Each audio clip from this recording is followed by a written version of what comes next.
네 번째로 객체 단위의 입력과 출력 역시 마찬가지입니다. 1바이트나 텍스트나 객체 단위의 입출력이나 클래스만 틀릴 뿐이지 다 똑같은데요.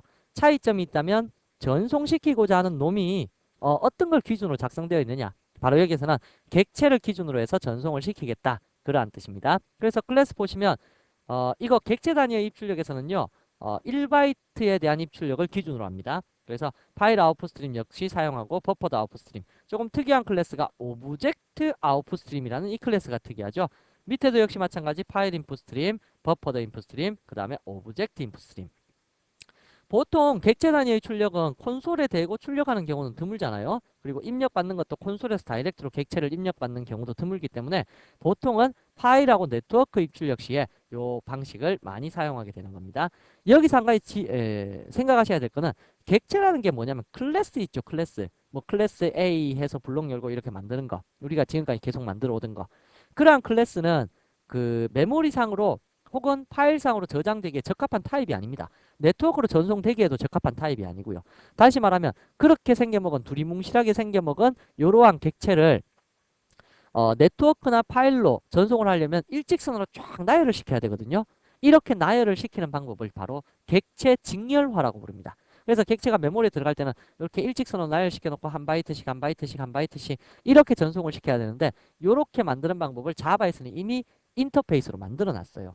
그 클래스가 뭐냐면 Serializable이라는 인터페이스인데요. 그 인터페이스를 반드시 해당 우리가 전송하고자 하는 객체에 대해서 지정을 해주셔야 됩니다.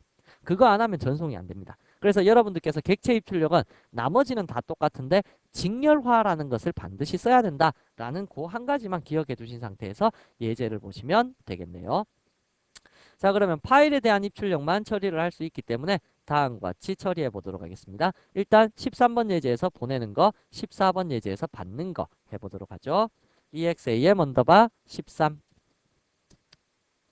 자, 13번 예제 역시 IO 패키지를 임포트 시켜야 될 거고요.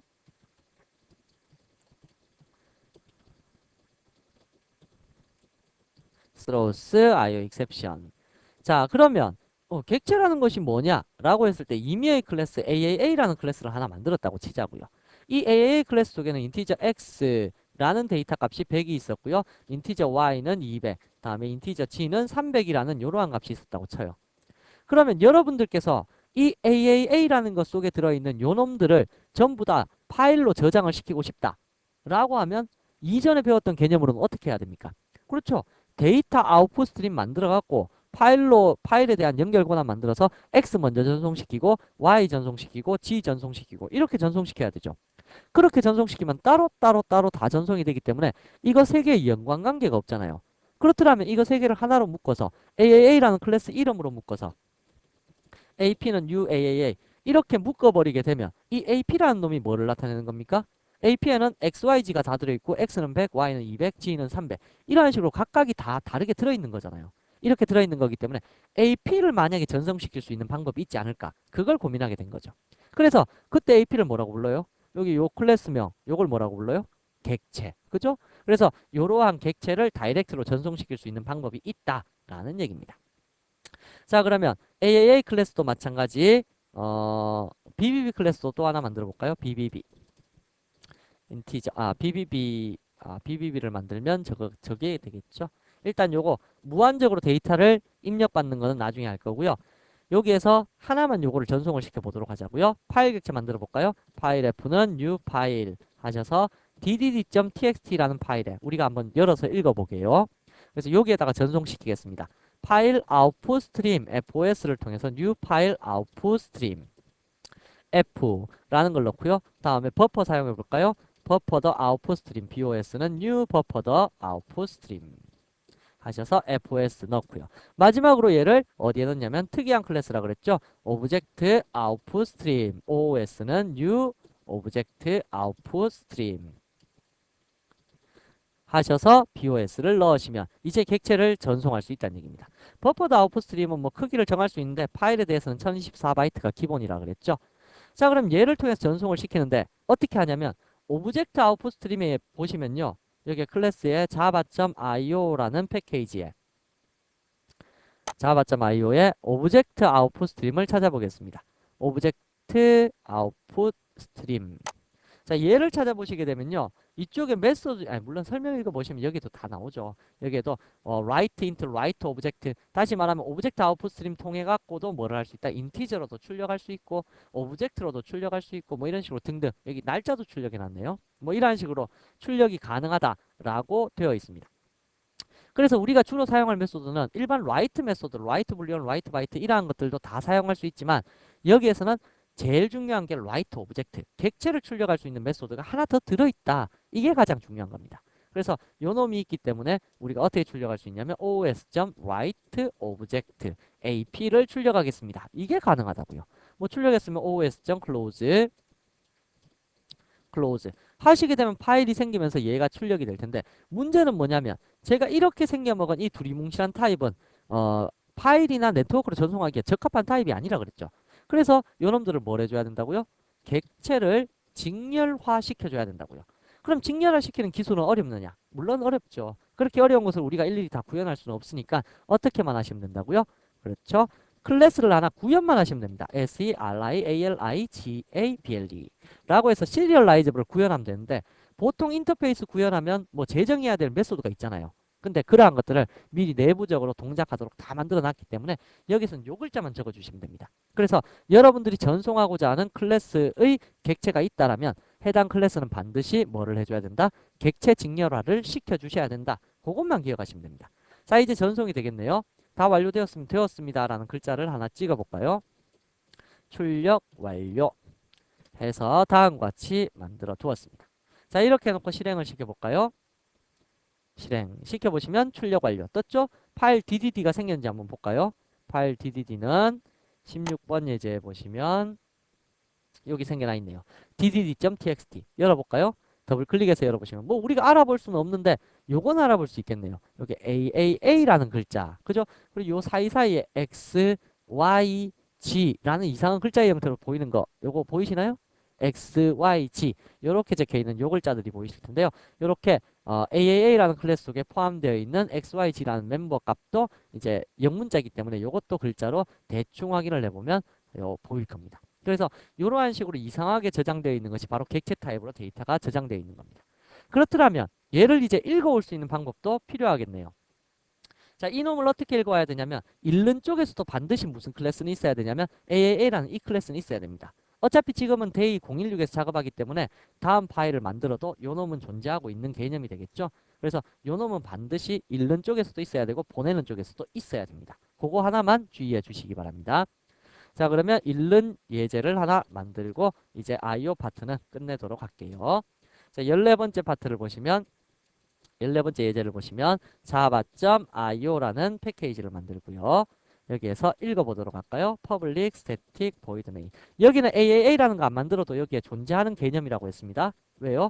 같은 폴더 속에 있기 때문에요. 그래서 throws IO exception.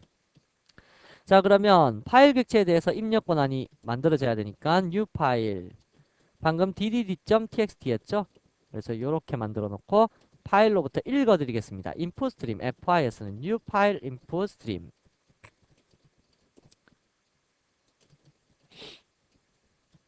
자, 하셔서 스트림에 대해서 f에 대한 스트링 권한을 열겠습니다. 해놓고는 역시 버퍼 사용하는 것이 좋습니다. input stream. bis는 new buffer the input stream 하셔서 fis. 물론 사이즈도 지정해 주시는 것도 괜찮죠. 뭐 안 하셔도 관계는 없고요. 다음에 오브젝트 input stream. 오브젝트를 읽겠다 라는 뜻이기 때문에 여기에서 사용되는 클래스는 오브젝트 input stream이 될 겁니다. 자, 그럼 이제 클래스 다 만들었으니까 이제 여기서 읽으시면 되겠네요. 어떻게 읽으면 될까요? 자, 우선 또 여기서 오브젝트 인풋 스트림 살펴봐야 되겠죠? 오브젝트 인풋 스트림 보시면 또 설명하는 방법 여기 다 나와 있죠. 이렇게 객체 만들고 나서 어떻게 하라고요? 뭐 인티저 읽고 스트링 읽고 데이트 읽고 여기에서 가장 중요한 것은 오브젝트 타입으로 읽는 거. 리드 오브젝트라는 메소드가 존재하고 있다. 라는 건데요. 리드 오브젝트에서 뭐 여러 가지 있습니다. 리드 더블, 리드 바이트, 리드 캐릭터 다 있는데 제일 중요한 게 리드 오브젝트라고요. 근데 여기에 리드 오브젝트를 클릭해 보시게 되면요. 얘는 IO exception도 발생하지만 클래스 not found exception도 발생한다. 이렇게 돼 있습니다. 클래스 not found exception이 뭐냐면 얘가 리드 오브젝트 타입으로 있기 때문에 AAA라는 클래스 아까 집어넣었잖아요. 그 클래스가 없으면 못 읽어드린다. 그 뜻입니다. 그렇기 때문에 클래스 not found exception 요것도 예외 처리를 해주셔야 된다는 거 기억해 두십시오. 자, 읽어드리면 AAA 타입으로 넘어올 겁니다. AAA 타입으로 넘어오는 게 아니고 원래는 오브젝트 타입으로 넘어옵니다. OIS.read object 해두시게 되면 이게 예외가 발생하게 되죠. 그래서 클래스 not found exception이 발생한다 라고 되어 있으니까 일단 try catch 여기서는 쓰자고요. 뭐 위에 throws 하셔도 되는데요. 그래도 쓰겠습니다. 클래스 not found exception. 클래스가 없을 수도 있다 라는 뜻이죠. 그러면 뭐 종료를 시켜야 되겠죠. 자, 그러면 만약에 정상적으로 여러분들께서 오브젝트를 읽었다면 요게 들어온 데이터는 무슨 타입일까요? AAA 타입이겠죠. 그래서 AAA AP에다가는 AAA로 형변환시킨 OBJ. 그래서 이건 다양성의 개념이었죠. 오브젝트 타입으로 항상 들어가게 된다라는 건 다양성의 타입이었잖아요. 그래서 리드 오브젝트 해갖고 읽어드리게 되면 그걸 AAA로 형변환시켜줘야 될 거고요. AAA에 들어있는 X, Y, Z 값이 잘 들어있는지 한번 출력시켜 볼까요?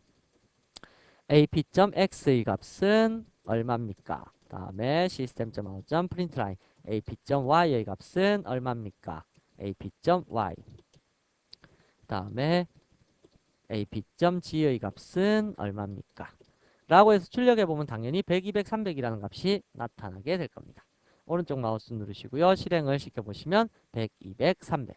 그럼 만약에 저장을 할 때요. 여러분들께서 저장하기 직전에 AP의 G 값을 400으로 바꿨다라고 가정을 해봅시다. 그리고 다시 한번 실행시키면 어떻게 될까요? G는 400으로 저장이 되겠죠.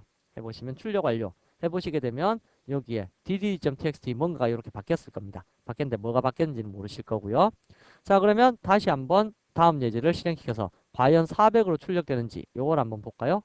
실행을 시켜보면 400으로 저장을 시켰으니까 당연히 100, 200, 400 이렇게 들어가겠죠. 원래 소스는 300으로 되어 있는데 출력값은 400. 이건 여기에서 바꿔서 파일로 전송했기 때문에 그렇다라는 거 알아두시고요. 그래서 역시 마찬가지 여기에 객체 단위의 입력과 출력도 다음과 같이 이제 똑같은 방식 1바이트 입출력하고 완벽하게 똑같은 방식입니다. 똑같은 방식으로 데이터 처리가 가능하다는 거 꼭 기억을 해두시기 바랍니다. 자, 그러면 여러분들께서 라운드 마무리로 자바의 입력과 출력을 이용해서 로컬 영역의 게시판을 한번 만들어 보는 거 그걸 예제로 한번 작성하십시오. 우리 교재에 보면 로컬 영역 게시판 만드는 형태라든지 폼이라든지 그러한 것들 나타나 있으니까 그걸 보시면서 로컬 영역에서 마치 게시판에 글 쓰고 글 읽고 리스트 보고 뭐 그렇게 하는 것을 여러분들이 요 입출력을 이용해서 한번 작성을 해보시고요.